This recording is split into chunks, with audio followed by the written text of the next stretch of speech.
تشنگی جم گئی پتھر کی طرح ہونٹوں پر، تشنگی جم گئی پتھر کی طرح ہونٹوں پر، ڈوب کر بھی تیرے دریا سے پیاسا نکلا۔ ہائے ہائے، مولانا کی باتیں نے سارے مجمع کو اکٹھا کر دیا۔ Thanks for watching. Don't forget to like, comment, share and subscribe to الرحمن الرحیم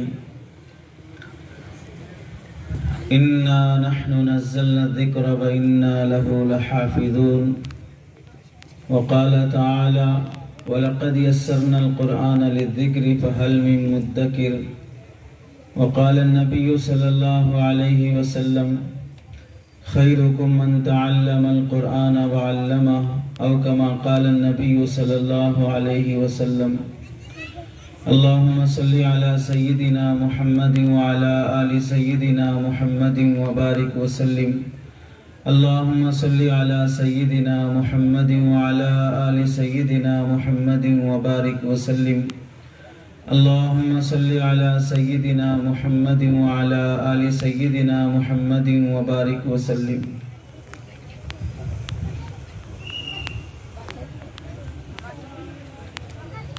میرے محترم عزیزوں، بزرگوں اور دوستوں، پردہ نشین خواتین، قابل قدر واجب الاحترام علماء، ائمہ، حفاظ کرام، آج کا یہ جلسہ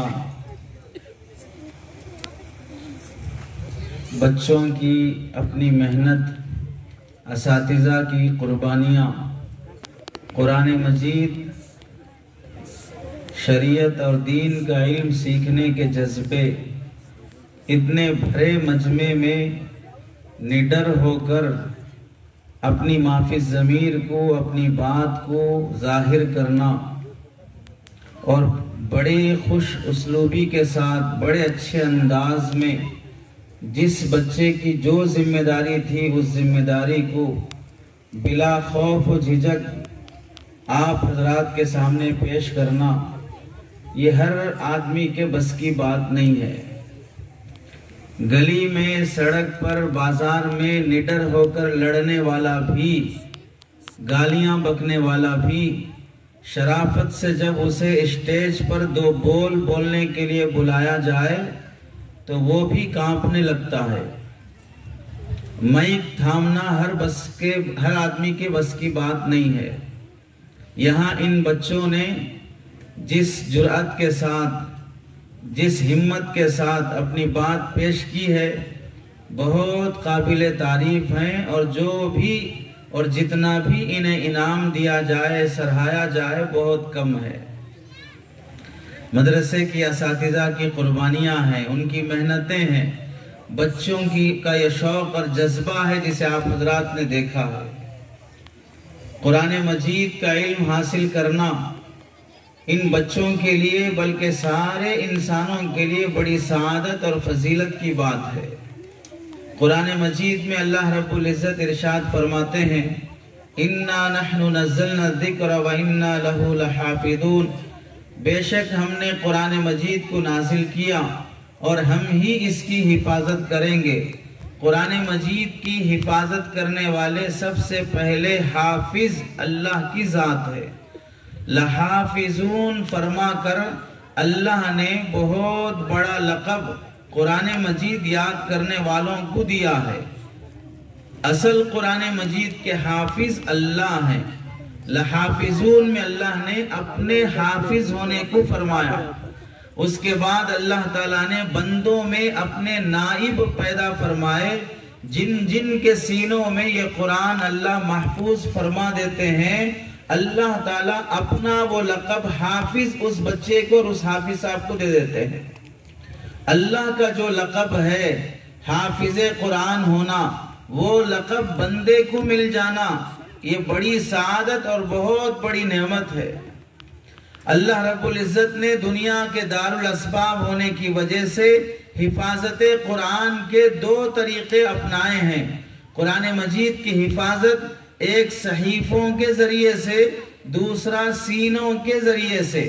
صحیفوں کے ذریعے سے یعنی قرآن مجید کاغذ پر لکھ کر، قرآن مجید کپڑے پر لکھ کر، قرآن مجید درخت کی چھال پر لکھ کر، قرآن مجید کسی پتے پر لکھ کر، قرآن مجید کسی پتھر پر لکھ کر محفوظ کیا جاتا تھا۔ کاغذ کے ذریعے سے حفاظت کرنا، یہ صحیفوں کے ذریعے سے حفاظت کرنا ہے۔ دوسرا طریقہ سینوں کے ذریعے سے حفاظت کرنا۔ اللہ تعالیٰ بندوں میں سے جسے توفیق دیتے ہیں، جس پر اپنا فضل فرماتے ہیں، اسے قرآن مجید یاد کرنے کا شرف دیتے ہیں۔ اللہ فرماتے ہیں وَلَقَدْ يَسَّرْنَا الْقُرْآنَ لِلذِّكْرِ فَهَلْ مِن مُدَّكِرٍ، میں نے قرآن مجید کو بہت آسان کر دیا ہے نصیحت حاصل کرنے کے لیے، سبق سیکھنے کے لیے۔ تم میں سے ہے کوئی اس سے نصیحت حاصل کر سکے؟ اب سینوں کے ذریعے سے قرآن مجید کی حفاظت کا طریقہ، یہ صحیفوں کے ذریعے سے، اوراق کے ذریعے سے، کاغذ کے ذریعے سے حفاظت کرنے سے بھی بڑا افضل طریقہ ہے۔ چونکہ حدیث پاک میں آتا ہے قیامت سے قریب کاغذ پر لکھا ہوا قرآن ختم کر دیا جائے گا، وہ حروف اور وہ نقوش مٹا دیے جائیں گے، اور یہ قرآن جو کاغذ پر لکھا ہوا ہے اٹھا لیا جائے گا۔ سینوں میں جو قرآن اللہ نے محفوظ رکھا ہے وہ قیامت تک بھی محفوظ رہے گا، قیامت کے بعد بھی محفوظ رہے گا، حشر کے میدان میں بھی محفوظ رہے گا۔ یہ حافظ قرآن جب جنت میں جائے گا، جنت میں بھی ان کے سینوں میں قرآن محفوظ رہے گا۔ اللہ حافظ قرآن سے فرمائیں گے اقرا ورتل کما کنت ترتل فی الدنیا، پڑھو اور پڑھتے جاؤ، ترتیل اور ترتیب سے مزے لے کے پڑھو جیسے دنیا میں پڑھا کرتے تھے۔ جس آیت پر تم رکو گے وہی جنت میں تمہارا درجہ اور مقام ہوگا۔ مفسرین نے لکھا ہے کہ قرآن مجید میں جتنی آیتیں ہیں اللہ رب العزت نے جنت میں اتنے درجے بنائے ہیں۔ جو حافظ قرآن مزے لے کر پورا قرآن سنا دے گا، جنت کے تمام درجے اللہ تعالیٰ اسے نواز دیں گے۔ قرآن مجید کی حفاظت کا یہ طریقہ سینوں میں محفوظ کرنا بہت افضل طریقہ ہے۔ ایک حدیث میں اللہ کے نبی علیہ السلام نے فرمایا جس سینے میں قرآن محفوظ ہوتا ہے اللہ تعالیٰ اس سینے کو عذاب نہیں دیتے، قبر کا عذاب نہیں ہوتا، جہنم کا عذاب نہیں ہوتا۔ اللہ تعالیٰ جس سینے میں قرآن محفوظ فرما دیں اس سینے کو عذاب سے محفوظ فرما لیتے ہیں۔ ایک حدیث میں اللہ کے نبی علیہ السلام نے فرمایا جو آدمی یہ چاہتا ہے کہ اللہ رب العزت سے باتیں کرے، اسے چاہیے کہ قرآن کی تلاوت کرے۔ قرآن پڑھتے ہوئے بندہ صرف قرآن نہیں پڑھتا ہے بلکہ وہ اپنے اللہ سے ہم کلامی کرتا ہے، اللہ سے باتیں کرتا ہے۔ اور ایک حدیث میں اللہ کے نبی علیہ السلام نے فرمایا قرآن مجید کی حفاظت کرنے والے، اس قرآن کو اپنے سینے میں بسانے والوں کا مقام اتنا ہے کہ اللہ کے نبی علیہ السلام فرماتے ہیں کاد حملۃ القرآن ان یکونوا انبیاء الا انہم لا یوحی الیہم، جن کے سینوں میں قرآن محفوظ ہے قریب ہے کہ اللہ تعالیٰ ان کو نبی بنا دیتا، بس یہ ہے کہ انبیاء کا سلسلہ ختم ہو چکا اور ان کی طرف وحی نہیں کی جاتی ہے، ورنہ قریب ہے کہ اللہ تعالیٰ جس طرح انبیاء کی طرف انہیں نبوت کی وحی بھیجا کرتا تھا وہ مقام و نبوت انہیں مل جاتا۔ اتنا بڑا مقام قرآن مجید کی حفاظت کرنے والے حافظ قرآن کا ہے۔ اور ایک حدیث میں اللہ کے نبی علیہ السلام فرماتے ہیں صحابہ سے فرمایا کیا تم جانتے ہو کہ اللہ والے کون ہیں؟ صحابہ نے فرمایا آپ اور اللہ بہتر جانتے ہیں۔ اللہ کے نبی علیہ السلام نے فرمایا اہل القرآن ہم اہل اللہ و خاصتہ، جو قرآن والے ہیں جن کے سینوں میں قرآن محفوظ ہے، جو قرآن پر عمل کرتے ہیں وہ اللہ والے ہیں اور اللہ کے خاص بندے ہیں۔ اور ایک حدیث میں اللہ کے نبی علیہ السلام فرماتے ہیں جن کے سینوں میں قرآن محفوظ ہے، جو حافظ قرآن ہیں وہ اللہ کے ولی اور دوست ہیں، اور جو اللہ کے ولی اور دوست سے دشمنی کرتا ہے اللہ تعالیٰ اس سے دشمنی کرتے ہیں، جو اللہ کے ولی اور دوست سے محبت کرتا ہے اللہ تعالیٰ اس سے دوستی اور محبت فرماتے ہیں۔ حفظ قرآن، قرآن مجید کی حفاظت کرنا، قرآن مجید یاد کر لینا، دنیا میں کوئی کتاب ایسی نہ انسانوں کی لکھی ہوئی نہ اللہ کی نازل کی ہوئی ایسی ہے جسے حفظ کیا جاتا ہو، جسے ازبر یاد کیا جاتا ہو۔ آسمانی کتابوں میں سے تورات ہو، زبور ہو، انجیل ہو، انبیاء پر نازل کی گئی صحیفے ہوں، ان میں سے صرف اور صرف قرآن مجید ایسی کتاب ہے جسے انسان یاد کر سکتا ہے۔ سورہ فاتحہ سے لے کر والناس تک 30 پارے، 114 سورتیں تجوید کے ساتھ زیر زبر کی غلطی کے بغیر یاد کر لینا، یہ صرف اور صرف اس امت کے لیے بڑی نعمت ہے۔ پچھلی امتوں میں حضرت موسیٰ علیہ السلام کو تورات دی گئی، جس نبی پر جو کتاب نازل کی جاتی وہ نبی ہی اس کتاب کے حافظ ہوتے، اس نبی کی قوم اس کتاب کی حافظ نہیں ہوتی، انہیں دیکھ کر پڑھنا پڑتا تھا۔ چند لوگ ایسے گزرے ہیں جن پر کتاب آسمانی نازل نہیں کی گئی، اس کے باوجود بھی انہوں نے اس زمانے کی کتاب کو یاد کر لیا۔ ان میں سے حضرت عزیر علیہ السلام بھی ہیں، ان پر تورات اتاری نہیں گئی لیکن انہوں نے تورات کو حفظ کر لیا تھا۔ اور پچھلی زمانوں میں اللہ تعالیٰ کی نازل کی گئی کتاب کو نبی کے علاوہ کوئی دوسرا نبی یاد کر لینا اتنا بڑا مقام اور اتنا بڑا کمال سمجھا جاتا تھا۔ حضرت عزیر علیہ السلام نے جو تورات یاد کر لی اور اپنی ازبر زبانی اس تورات کو لکھوایا تو یہودیوں نے حضرت عزیر علیہ السلام کو اللہ کا بیٹا بنا لیا کہ اللہ کی کتاب تو اللہ کا بیٹا ہی یاد کر سکتا ہے، ایسا کمال تو کوئی باکمال شخصیت ہی کر سکتی ہے۔ اتنا بڑا مقام سمجھا جاتا تھا اللہ کی کتاب کو یاد کر لینا، اور اللہ تعالیٰ نے اس امت پر کتنا احسان فرمایا۔ 5 سال کا بچہ ہو، 50 سال کا بوڑھا شخص ہو، 100 سال کا آدمی بھی ہو، کبھی بھی کوئی عمر اس کے لیے رکاوٹ نہیں ہے۔ سہولت بچپنے میں ہے تو قرآن یاد ہو جاتا ہے، سہولت جوانی میں مل جائے تو بھی قرآن یاد ہو جاتا ہے، سہولت بڑھاپے میں مل جائے تو بھی قرآن یاد ہو جاتا ہے۔ اللہ نے لاکھوں لوگوں کے سینوں میں قرآن محفوظ کر کے رکھا ہے۔ دشمنوں نے کیسی کیسی پلاننگ نہیں کی ہے قرآن مجید کو مٹانے کے لیے، کیسے کیسے حفاظ اکرام کو قتل کیا، شہید کیا۔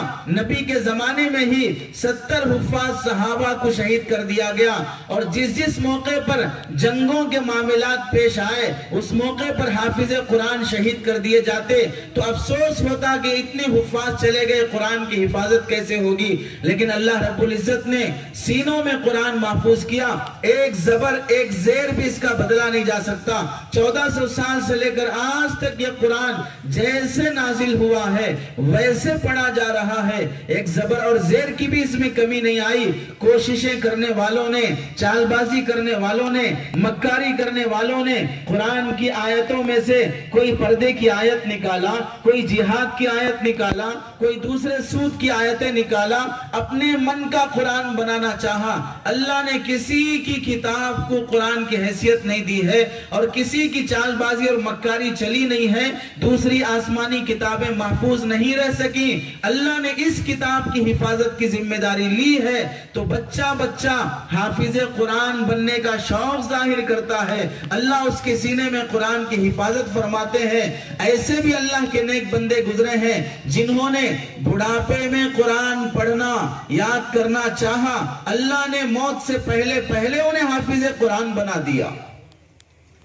پچھلے زمانے میں صحابہ کے بعد تابعین، تبع تابعین، اولیاء، محدثین کا اصول یہ تھا کہ جب تک بچہ قرآن کا حافظ نہیں ہو جاتا اسے حدیث نہیں پڑھایا جاتا، قرآن کا حافظ نہیں ہوتا اسے مسئلے مسائل اور فقہ نہیں پڑھائے جاتے۔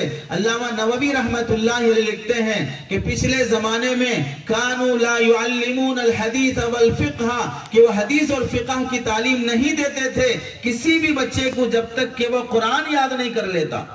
ولید بن مسلم رحمت اللہ علیہ بڑے محدث گزرے ہیں، وہ حدیث پڑھنے کے لیے امام اوزاعی رحمت اللہ علیہ کے پاس آئے، وہ بھی بڑے محدث ہیں، حدیث پڑھنے کی درخواست کی تو امام اوزاعی محدث نے اس بچے سے پوچھا تم نے قرآن حفظ کر لیا؟ انہوں نے کہا نہیں، ابھی حافظ نہیں ہوں، جاؤ پہلے قرآن حفظ کر کے آؤ۔ قرآن حفظ کر کے آئے، آنے کے بعد ان کا امتحان لیا، یوصیکم اللہ فی اولادکم للذکر مثل حظ الانثیین، یہ صفحہ پڑھ کر سنانے کو کہا، بچے نے امتحان دیا، امتحان میں کامیاب ہوا، پھر اسے حدیث پڑھنے کے لیے داخلہ لیا گیا۔ امام ابو حنیفہ رحمت اللہ علیہ کے پاس امام محمد رحمت اللہ علیہ فقہ پڑھنے کے لیے آئے. امام ابو حنیفہ رحمت اللہ علیہ نے ان سے فرمایا کہ جاؤ پہلے قرآن یاد کر کے آؤ, اس کے بعد پھر فقہ پڑھایا جائے گا. امام محمد رحمت اللہ علیہ ایک ہفتہ غائب رہے, ایک ہفتے کے بعد آئے اور فرمایا کہ میں حافظ ہو گیا ہوں. امام ابو حنیفہ نے امتحان لیا, جہاں سے پوچھا وہاں سے پڑھ کے سنایا. ایک ہفتے میں امام محمد حافظ قرآن بن گئے. قرآن مجید کو اللہ رب العزت نے بڑی آسان کتاب بنایا ہے. 10 پیج 100 پیج کا رسالہ بھی بغیر غلطی کے یاد کرنا مشکل ہے. 1000 صفحات کی قرآن مجید بغیر غلطی کے یاد کر لینا آسان ہے. اللہ نے اس کتاب کی حفاظت کی ذمہ داری لی, ورنہ پھر آزادی کے موقع پر لاکھوں حفاظ کو شہید کیا گیا. آزادی کے موقع پر لاکھوں قرآن مجید جلائے گئے, ہزاروں حفاظ اکرام کو شہید کیا گیا. اس کے باوجود بھی قرآن مجید محفوظ ہے. اللہ رب العزت نے اس کی حفاظت کی ذمہ داری لی ہے. پچھلے زمانوں میں قرآن مجید نہیں ملتا تھا, دیکھنے کی نوبت نہیں آتی تھی. قرآن مجید وہاں پر بینڈ لگا دیا گیا اس پر. رشیا جیسا ملک جہاں پر قرآن, نماز, اذان, مسجد, کرتا پیجامہ, داڑھی, اسلامی شعائر پر بینڈ لگا دیا گیا. ایسے جگہوں پر بھی علماء نے, حفاظ اکرام نے اس دین کی, اس علم دین کی حفاظت کی ذمہ داری لی. کوئی مولوی صاحب جو حافظ قرآن ہیں, بچوں کو قرآن پڑھاتے ہیں, انہوں نے ٹیلرنگ سینٹر کھول لیا. مقصد کیا ہے؟ اپنے یا کسی اور کے کپڑے سینا نہیں ہے. دشمن کی طرف سے پابندی لگ گئی کہ اب یہاں پر کوئی قرآن کی تعلیم نہیں ہوگی. جس کے گھر میں قرآن دکھا, جس کے گھر میں نماز دکھی, جس کے گھر میں اسلام کا کوئی حکم دکھا, اسے پھانسی دی جائے گی, اسے جیل ہو جائے گی, اسے مار دیا جائے گا. ایسے زمانے میں بھی جبکہ قرآن یاد کرنا, پڑھنا, پڑھانا جرم سمجھا جاتا تھا, کوئی مولوی صاحب ٹیلرنگ سینٹر کھول کر بچوں کو اپنے پاس ٹیلرنگ سکھانے کے بہانے سے قرآن سکھا رہے ہیں. دونوں کے پاس قرآن نہیں ہے, اپنی زبانی قرآن سکھا رہے ہیں. اور پورے سال 2 سال گزرنے تک بچہ حافظ قرآن ہو جاتا ہے. سینہ نہیں آتا لیکن سینے میں قرآن محفوظ ہے.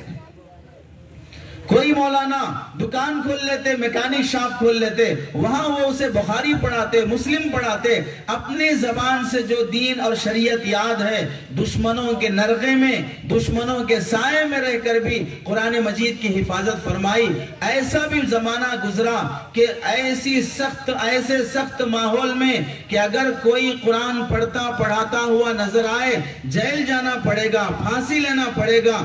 شراب کی دکان کھول لیتے, باہر ننگی تصویریں لٹکا دیتے, شراب کی بوتلیں لگا دیتے, اندر سے ساؤنڈ پروف دیواریں بنا کر انڈر گراؤنڈ میں اور اندر دیواروں کے پیچھے بچوں کو قرآن پڑھایا جاتا, انہیں حدیث پڑھائی جاتی.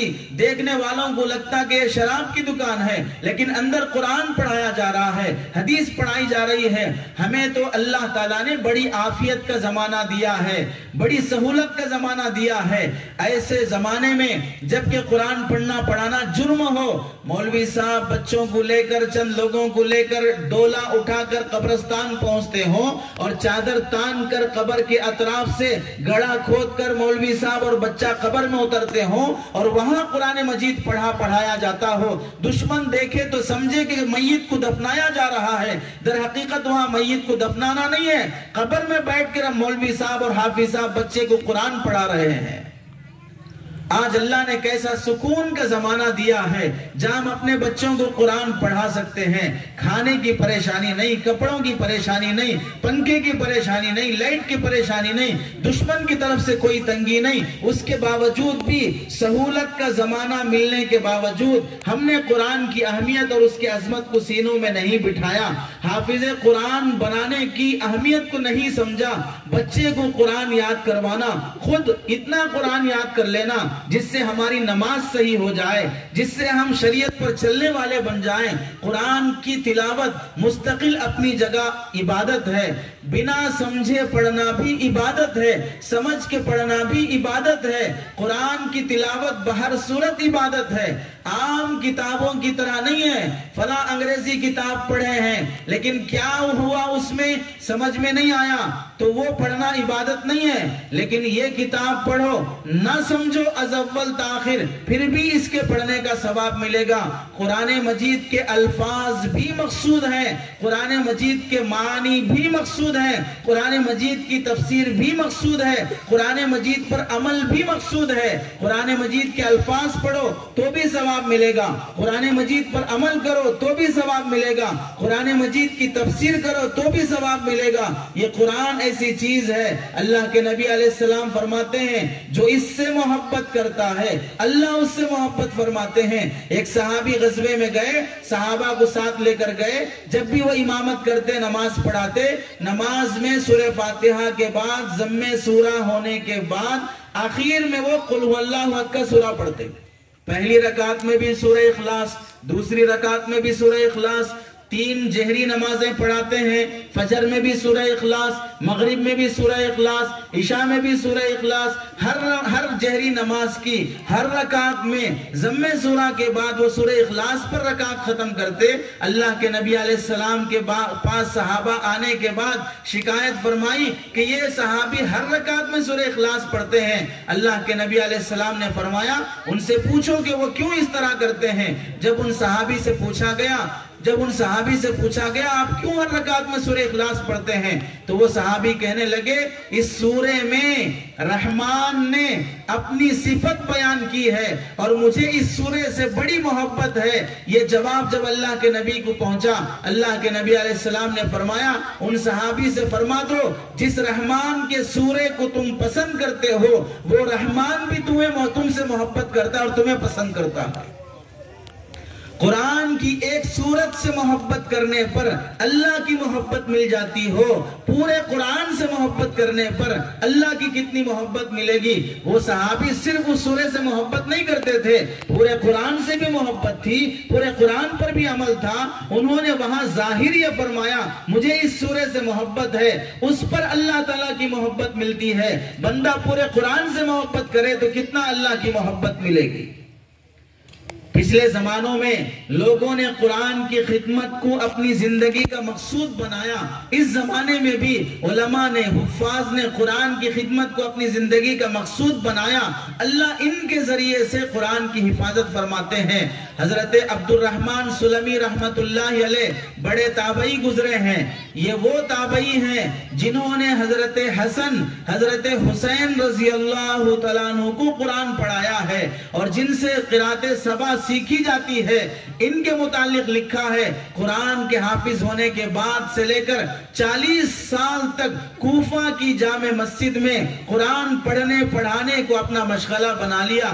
جب بھی کوئی آتا حالات خراب ہو گئے، بگڑ گئے، فلاں جنگ چل رہی، فلاں لڑائی چل رہی ہے، آپ یہ چھوڑیں، فلاں کام شروع کریں، فلاں جنگ میں ساتھ دیں، تو یہی فرماتے اللہ کے نبی کی حدیث مجھے پہنچی ہے خیرکم من تعلم القرآن وعلمہ، تم میں بہتر انسان وہ ہے جو قرآن پڑھے اور اس کے بعد پڑھانا شروع کر دے۔ 40 سال سے معمول رہا کہ قرآن پڑھتے تھے اور دوسروں کو سکھاتے تھے۔ قرآن دیکھنے کی نوبت نہیں آئی، توفیق نہیں ملی، اس کے باوجود بھی قرآن سے محبت اور عظمت اور قرآن کو یاد کرنا، قرآن کی حافظ بن جانا۔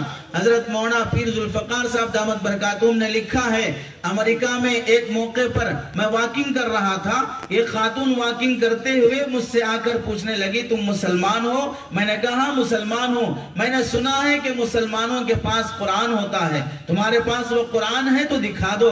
میں نے قرآن دکھایا، وہ قرآن دیکھ کر کہنے لگی 2 منٹ مجھے یہ قرآن دے دو۔ میں نے قرآن اس کے حوالے کیا، وہ اوراق الٹاتی جاتی، قرآن کا بوسہ لیتی، اسے آنکھوں سے لگاتی، اسے سر پہ رکھتی، 10-15 منٹ تک وہ قرآن سے عشق اور محبت کا اظہار کرتی رہی، وہ روتی رہی اور قرآن کو بوسہ دیتی رہی۔ 10-15 منٹ کے بعد جب میں نے اس سے پوچھا تمہاری یہ عشق و محبت قرآن مجید سے کس وجہ سے، وہ کہنے لگی میں تقریباً 39 سال سے قرآن سے محبت کرتی ہوں اور اسلام لا چکی ہوں اور قرآن دیکھنے کا مجھے موقع نہیں ملا، اللہ سے دعا کرتی رہی کہ اللہ مجھے تو اپنا کلام دکھا دے، آج مجھے قرآن دیکھنے کا موقع ملا ہے۔ قرآن مجید دیکھے بغیر قرآن سے محبت، قرآن یاد کر لینا. آج ہمارے گھروں میں قرآن طاقوں میں سجا ہوا ہے. ہر سال رمضان کے موقع پر قرآن مسجد کی پینٹنگ ہوگی, کلر کیا جائے گا, گیٹ وضو خانے ابھی صاف کیا جائے گا, لیکن جس جگہ پر قرآن رکھا ہوا ہے وہاں دھول جمی رہے گی. اپنے گھر کی صفائی ہوگی, اپنے لیے نئے کپڑے ہوں گے, بچوں کے لیے نئے کپڑے ہوں گے, لیکن قرآن مجید کو غلاف چڑھانے کی فکر نہیں ہوگی. اگر دھول کہیں پر جمی ہوئی دکھتی ہے تو قرآن مجید پر جمی ہوئی دکھائی دے گی. لوگ قرآن مجید سے اس قدر بے اعتنائی, بے توجہی برتنا معمول بنا لیا. روزانہ صبح اٹھنے کے بعد واٹس ایپ نہیں دیکھا تو بے چین ہے, نیوز نہیں سنا تو بے چین ہے. اس کتاب کی نسبت سے, اس کتاب کی برکت سے, ان حفاظ اکرام کی قربانیوں کی برکت سے پتہ نہیں کون کون سے عذابات رات کی تنہائیوں میں ہونے والے. کسی بھی دینی مدرسے میں چلے جاؤ, رات کے 4 بجے تہجد کے وقت سے بعض مدارس میں سبق یاد کرنے کا معمول ہے. رات کے صبح کی فجر کی نماز سے پہلے بچے سبق سنا دیتے ہیں, فجر کے بعد بچے ہوئے سبق سناتے ہیں. کوئی بچہ سبق نہیں سنایا, کہیں تو اتنا بے چین کہ سبق نہ سنانے کے غم میں بچہ ناشتہ نہیں کرتا ہے, سبق پارا نہیں سنانے کے غم میں بچہ دوپہر کا نہیں کھاتا ہے, آموختہ نہیں سنانے کے غم میں رات کا نہیں کھاتا ہے. اسے قرآن یاد کرنے کی فکر ہے. اور یہی دوسرا مسلم معاشرہ, نوجوانوں کا حال, رات کے 12 بجے تک, 2 بجے تک, 3 بجے تک بھی موبائل ہاتھ میں ہے, فلمیں چل رہی ہیں, نیوز چل رہا ہے, گندی فلمیں اور تصویریں دیکھی جا رہی ہیں. جیسے صبح کی اذان ہوتی ہے 4 بج جاتے ہیں, آنکھیں اب تھک جاتی ہیں, جسم چور ہو جاتا ہے. جس وقت حافظ قرآن اللہ کا کلام کھول کر اللہ کی کتاب پڑھنے کے لیے اٹھتا ہے, اتنی دیر تک رات کے 9 بجے سے رات کے 4 بجے تک یہ نوجوان گندی فلمیں دیکھ کر سونے کا اس کا ٹائم ہوتا ہے. جو وقت جاگنے کا ہے وہ وقت گناہ کر کے سو رہا ہے. اللہ کی پناہ, وہ وقت جس وقت نوجوان اس گناہ کے عالم میں سو رہا ہوگا, اللہ کا عذاب اس کی دھرتی, اس کی ہوا, اس کی آسمان, یہ سب طوفان اور زلزلے کی شکل میں بدل کر انہیں ہلاک و برباد کر دینے کو تلے ہوتے ہیں. یہ بچہ اٹھ کر جب قرآن پڑھتا ہے, اس قرآن کی برکت سے اللہ تعالیٰ پتہ نہیں کتنے عذابات کو روک لیتے ہیں. ہماری نافرمانیاں, ہمارا ظلم جو ہماری ذات پر ہے, ہمارا ظلم جو ہماری نسل پر ہے, یہ ظلم بڑا ہوا ہے ظالموں کے ظلم سے. دلی کی گدی پہ بیٹھ کر ظلم کرنے والا ہی ظالم نہیں ہے, اپنی دکان پر بیٹھ کر ناانصافی کرنے والا بھی ظالم ہے. اپنے گھر میں بیٹی بہو کو بے حیائی اور بے پردگی دیکھنے کے باوجود بھی خاموش رہنے والا بھی ظالم ہے. معلوم ہے کہ فلاں اسکول اور کالج میں کو ایجوکیشن ہے, لڑکے لڑکیاں ایک ساتھ بیٹھ کے پڑھتی ہیں, بے حیائی کے اشارے ہوتے ہیں. بوائے فرینڈ گرل فرینڈ بنا لینا آسان ہے, نہیں بناتے ہیں تو تحقیر توہین ہے. انسلٹ کی جاتی ہے کہ اس کا کوئی بوائے فرینڈ نہیں, اس کی کوئی گرل فرینڈ نہیں. ایسا سماج بن چکا ہو, وہاں اپنی بچی کو بھیجنے میں کوئی شرم حیا محسوس نہیں کی جاتی ہو. کاغذ کی ڈگریوں کی خاطر, چند ٹھیکریوں کی خاطر عفت اور عصمت اور عزت کا سودا کرنے پر بھی راضی ہو جاتے ہو. ایسی قوم پر اللہ تعالیٰ ظالم بادشاہوں کو مسلط نہیں کرے گا تو پھر کیا حضرت جبرائیل گلاب جامن لا کے کھلائیں گے؟ تو پھر کیا حضرت جبرائیل ہمارے لیے قالین بچھائیں گے؟ ہم نے خود اپنے اوپر کتنا ظلم کیا ہے. اپنے اندر کے ظالم کو, اپنے اندر کے فرعون کو ختم کرو تو پھر باہر کا فرعون خود بخود مرے گا. 6 فٹ کے 4 فٹ کے جسم پر تو اللہ کا اسلام نافذ نہیں کر سکتے, پورے ملک پر اسلام لانے کی کیسی بات کرتے ہو؟ اپنی زبان کو تو مسلمان بنا لیں, اپنے چہرے کو تو مسلمان بنا لیں, اپنی تجارت کو تو مسلمان بنا لیں. مسجد کا مسلمان مسجد کے باہر مسلمان نہیں ہے. مسجد کا مسلمان مسجد کے باہر بازار اور اپنی دکان پہ جا کر ہندو اور کافر بن جاتا ہو. یہاں تو کہتا ہے مسجد میں ہوں جھوٹ نہیں بولتا, دکان پہ بیٹھنے کے بعد جھوٹ ہی بولتا ہے. ہماری بدعمالیاں یہ ہم پر ظلم کو دعوت دے رہی ہیں. ہمارا اپنے قرآن پہ ظلم کرنا. قرآن مجید رمضان کا مہینہ تلاوت کا مہینہ ہے. رمضان آنے سے پہلے کتنا ہم نے قرآن کی صفائی کا, قرآن کی تلاوت کا نظام بنایا ہے. اور ایک وہ زمانہ مسلمانوں کی ایک جماعت کو جیل میں ڈال دیا جاتا ہے, وہ سب کے سب جیل میں ہے. جیل سے بڑا لاک ڈاؤن کون سا ہوگا؟ جو جیل سے بڑا لاک ڈاؤن کون سا ہوگا؟ جیل سے بڑا ریڈ زون کون سا ہوگا جہاں پر کسی کے آنے جانے کی اجازت نہیں ہے؟ ایسے موقع پر کیا کر سکتے ہیں جیل میں؟ لاک ڈاؤن میں ہم نے کیا کیا؟ لاک ڈاؤن میں ہم نے کیا کیا؟ اچھا کر سکتے، کچھ بھلا کر سکتے، اپنی اولاد کو لے کے بیٹھ کے قرآن یاد کرتے، یاد کروا سکتے، تعلیم ہو سکتی، صحابہ کی تاریخ اور سیرت سنائی جا سکتی۔ اللہ کے بندے ایسے بھی گزرے ہیں، لاک ڈاؤن میں اپنی 6 سال کی بچی کو لے کے بیٹھے، اسے قرآن نازلہ پڑھایا، حفظ کرانا شروع کیا۔ 9 سے 10 مہینے میں باپ نے اپنی بیٹی کو لاک ڈاؤن میں حافظ قرآن بنا دیا۔ 9 سے 10 مہینے میں باپ نے اپنی بیٹی کو حافظ قرآن بنا دیا۔ ہمیں لاک ڈاؤن میں بھی اپنے بچوں کو ٹائم دینے کا موقع نہیں ملا، باہر جا نہیں سکتے، اندر اپنی اولاد اور بیوی بچوں کے ساتھ رہ کر بھی ہم نے موبائل کو ٹائم دیا ہے، انٹرنیٹ کو ٹائم دیا ہے، یوٹیوب کو ٹائم دیا ہے۔ جتنی صحبت اور جتنا خیال ہم موبائل کا رکھتے ہیں، اس میں سے آدھا خیال بھی اپنے بچوں کا رکھ لیں گے تو بچوں کی تربیت ہو جائے گی۔ چارج نہ ہونے پر فکر، ریچارج نہ ہونے پر فکر، گر جانے پر فکر، فون ادھر سے ادھر رکھ جانے پہ غم، یہ سب غم جو ہمیں موبائل کے ساتھ کھایا جا رہا ہے، اس کا آدھا غم اپنی اولاد ادھر سے ادھر ہو جانے پہ کھانا شروع ہو جائے تو اولاد مرنے سے پہلے شاید اللہ والی بن کے مر جائے۔ اس وقت ہم لوگ جتنا موبائل کو ٹائم دیتے ہیں، نہ اپنی بیوی کو ٹائم دینے تیار، نہ اپنی اولاد کو ٹائم دینے تیار۔ لاک ڈاؤن میں ہر ایک سے یہی شکایت تھی، سب بند ہے کیا کر سکتے ہیں، سب بند ہے کیا کر سکتے ہیں۔ اللہ کے دروازے تو کھلے تھے، قرآن مجید تو کھلا ہوا تھا، دینی کتابیں تو کھلی ہوئی تھی، ہماری اولاد ہمارے گھروں اور گودوں میں پل رہی تھی۔ اس زمانے میں ہم پڑھنا پڑھانا کر سکتے تھے، لیکن نہیں کیا۔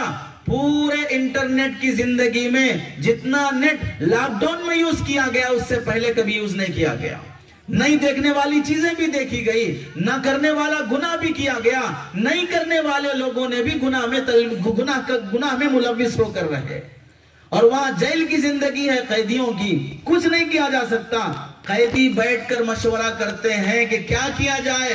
اب ان قیدیوں کا غم دیکھیں، ایک دوسرے کے مشورے کے بعد طے ہوتا ہے تم میں سے جس کو جتنا قرآن یاد ہے وہ ہمیں یاد کروا دے، ایک دوسرے کو یاد کرا دے۔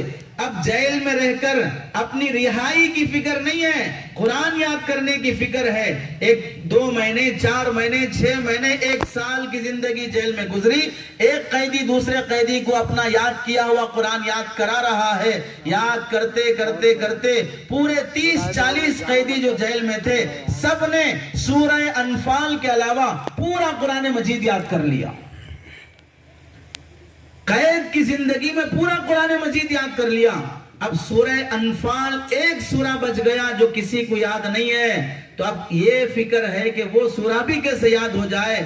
تفتیش کا اور مقدمہ عدالت میں پیش ہونے کا وقت آیا تو جسے عدالت میں جانا ہے وہ اس فکر میں ہے کہ میں کیس ہاروں یا جیتوں، بات کی بات ہے۔ عدالت میں کوئی بندہ مجھے ایسا مل جائے جسے سورہ انفال یاد ہو، میں اس سے وہ سورہ لکھ کر یا یاد کر کے اپنے ساتھیوں کو سکھا دوں۔ عدالت میں آیا اور ان بندوں کو تلاش کرنے لگا جسے سورہ انفال یاد ہو، وہاں سے یاد کر کے اپنے ساتھیوں کو جا کر وہ سورہ انفال یاد کرتا ہے۔ ان کو اپنے رہائی میں کیس کی تاریخ پیچھے اور آگے بڑھ جانے کی فکر نہیں ہے، سورہ انفال یاد ہو جانے کی خوشی میں سارے قیدی ناچنے اور خوشی منانے لگے کہ ہم کو قید اور جیل کی زندگی میں پورا قرآن مجید یاد ہو گیا۔ اللہ کے بندے ایسے گزرے۔ حافظ گل محمد قصاب رحمت اللہ علیہ کے متعلق لکھا ہے کہ وہ کھیت میں ہل چلانے کا کام کرتے، گھر سے جب ہل چلانے کا سامان لے کر نکلتے، کھیت میں ہل نکلتے وقت گھر کی دہلیز پر سورہ فاتحہ زبان پر ہوتا، کھیت میں جا کر کام کرتے ہوئے قرآن مجید پڑھتے رہتے۔ اس وقت تک کسی دوسرے آدمی سے جو کھیت میں کام کر رہا ہے بات نہیں فرماتے جب تک کہ پورا قرآن ہل چلاتے ہوئے ختم نہ کر لیتے۔